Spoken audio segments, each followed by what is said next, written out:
సితారా stories.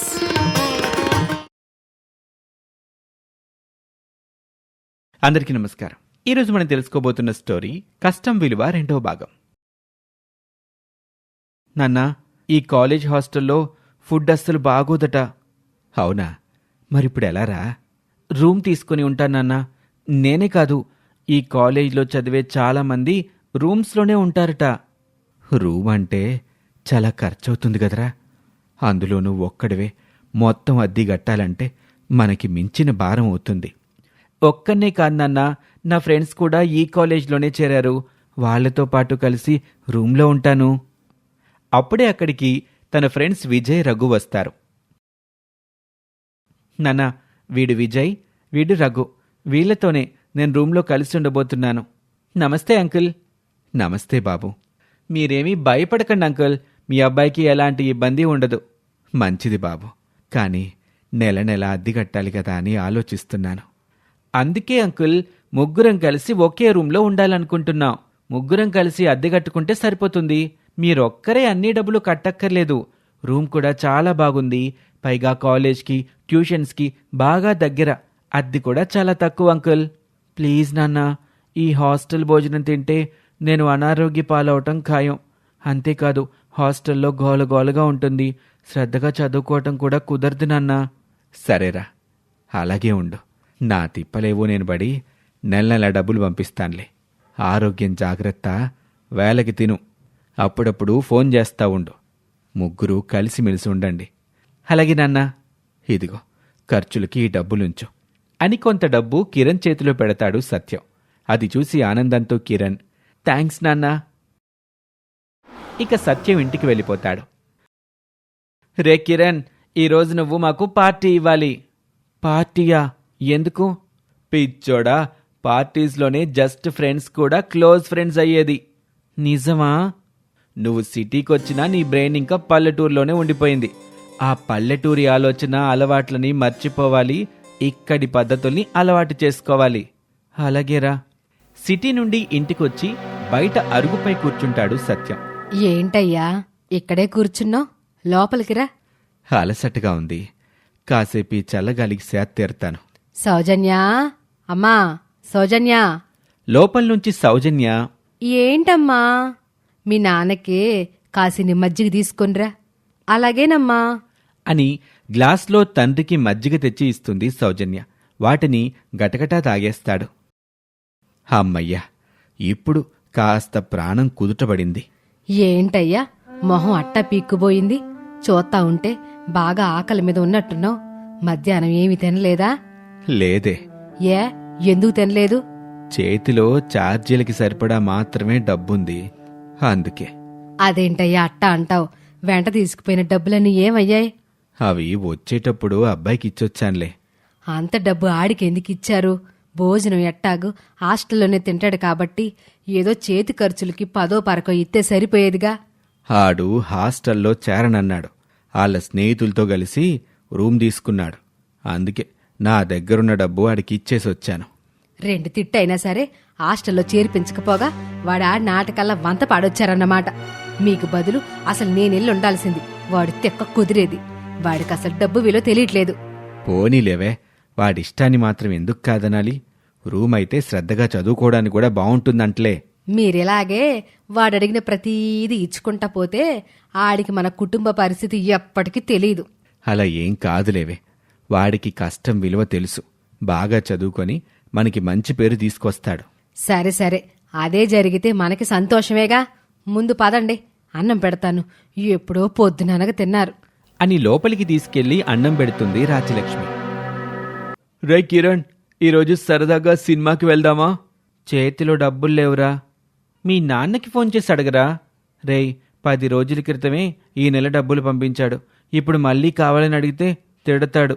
నిజం చెప్తావా? ఏదో ఎగ్జామ్ పేరు చెప్పి దాని ఫీజు కింద లాగేయాలి. అలా అబద్ధం చెప్పడం అంటే అమ్మా నాన్నని మోసం చేసినట్టే కదరా. దిగొచ్చాడండి శ్రీరామచంద్రుడు నీతులు చెప్పటానికి.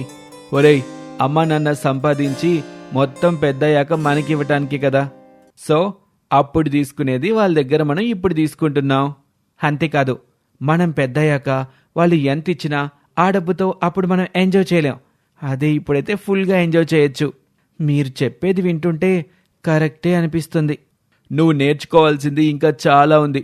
ముందు ముందు నీకే అన్నీ క్లియర్గా అర్థమవుతాయిలే. అప్పుడు నువ్వు మమ్మల్నే మించిపోతావు.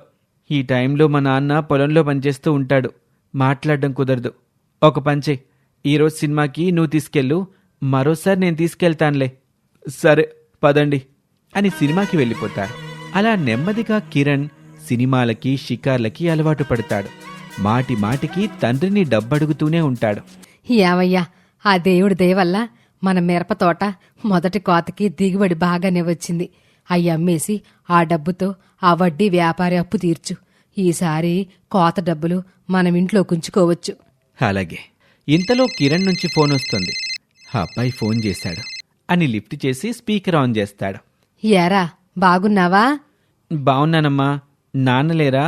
ఇదిగో నా పక్కనే ఉన్నాడు. ఏంటి నాన్న, నాకు కొంత డబ్బు కావాలి. అదేంట్రా, మొన్ననే కదా ఈ నెల డబ్బులు పంపించాం. ఇప్పుడు అడిగే డబ్బు నా ఖర్చులకి కాదమ్మా. ఎగ్జామ్ ఫీజు కోసం 2 రోజుల్లో కట్టకపోతే పరీక్షలు రాయనివ్వరంట. అలాగా? సర్లే, రేపు నీ అకౌంట్లో వేస్తాను, తీసుకో. థ్యాంక్స్ నాన్న, ఉంటానమ్మా అని ఫోన్ పెట్టేస్తాడు కిరణ్. వాడికి డబ్బులేగా మిగిలినయి ఇంట్లో ఖర్చులకి చిన్న చిన్న బాకీలు తీర్చుకోవడానికి సరిపోతాయి. ఇక ఆ వడ్డీ వ్యాపారపు ఎట్లా తీరుస్తాం? సర్లేవే, ఇప్పుడు కాకపోతే ఈసారి కోతపైన తీరుద్దాం. సరే, ఏం చేస్తాం, అలాగే కానివ్వండి. అలా అప్పుడప్పుడు ఏదో ఒక కారణం చెప్పి డబ్బులడుగుతూ ఉంటాడు కిరణ్. అవి సర్దుబాటు చేయలేక అల్లాడిపోతూ ఉంటారు తల్లిదండ్రులు. ఆర్థికంగా ఇబ్బందులు పడుతూ ఉంటారు. అలా కిరణ్ బీటెక్ 3rd ఇయర్కి వస్తాడు. ఒకరోజు కిరణ్ సెలవులకి ఇంటికి వస్తాడు. ఇంకా ఎన్నాళ్ళు చదవాలి నాన్న? ఇంకో 2 సంవత్సరాలు నాన్న, అంతే. ఓరే, నీ చదువు సంగతేమో గాని నీ కోసం ఊరంతా అప్పులు చేశాం. మీకేం భయం లేదమ్మా. నాకు ఉద్యోగం వచ్చాక అన్ని అప్పులు తీర్చేస్తాను. మీరు నిశ్చింతగా ఉండండి. సర్లే, అలాంటి విషయాలు పిల్లలకి చెప్పకూడదు. చెప్పకపోతే ఆళ్ల కోసం మనం పడే కష్టాలు ఆళ్ళకెలా తెలుస్తాయి? అలా చెప్తే మన ఇబ్బందుల గురించి ఆలోచిస్తూ వాళ్ళకి చదువు మీద ధ్యాస దప్పుతుంది. మరిప్పుడు అమ్మాయి సంగతేంటి? సంపాదించింది మొత్తం వాడి చదువుకే పెడితే మరి దీని చదువు సంగతేంటి? కూతురైనా కొడుకైనా నాకిద్దరూ ఒకటే. ఎవరు తక్కువ కాదు, ఎవరు ఎక్కువ కాదు. అమ్మాయిని కూడా ప్రైవేటు కాలేజీలోనే చేర్పిద్దాం.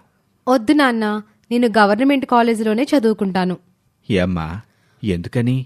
అన్నయ్య ఒక్కడిని చదివించడానికే మీరు ఎంతో కష్టపడుతున్నారు. అది కళ్ళారా చూసి కూడా నా చదువు భారాన్ని కూడా మీ మీద వేయలేను. థ్యాంక్స్ చెల్లి, నాకు పోటీ రానందుకు. పర్వాలేదులే అన్నయ్య. ఎంతైనా కూతురు కూతురే, కొడుకు కొడుకే. తల్లిదండ్రుల కష్టాలు ఆడపిల్లలే బాగా అర్థం చేసుకోగలరనేది ఊరకనే కాదు. అంటే కొడుకులు అర్థం చేసుకోరా అమ్మా? అదే కదరా చెప్తున్నాను. అంతెందుకు, నువ్వడిగింది కాదంటే అలిగి మరీ సాధించుకుంటావు. కాని చెల్లి చూడు ఎలా అర్థం చేసుకుందో. కాని ఎంతైనా ఆడపిల్లల తల్లిదండ్రి ఇచ్చిన దాంతో తృప్తి పడతారు. చూడు నాన్న, అమ్మ ఎలా అంటుందో. ఏదో నిన్న ఆట పట్టించడానికి అలా అంటుందిలే నాన్న. అలా అందరూ సరదాగా నవ్వుకుంటారు. కొన్ని రోజుల తర్వాత కిరణ్ సెలవులైపోవడంతో సిటీకి వెళ్ళిపోతాడు. మరికొన్ని రోజుల తర్వాత, యావయ్యా, ఈ నెల అబ్బాయికి పంపించాల్సిన డబ్బులు సర్దుబాటు చేశావా? ఇంకా సర్దుబాటు అవ్వలేదే. ఎవరిని అడిగినా అప్పులేవంటున్నారు. అయ్యో, ఇప్పుడెలా? అబ్బాయి అక్కడ ఇబ్బంది పడతా ఉంటాడు గదా.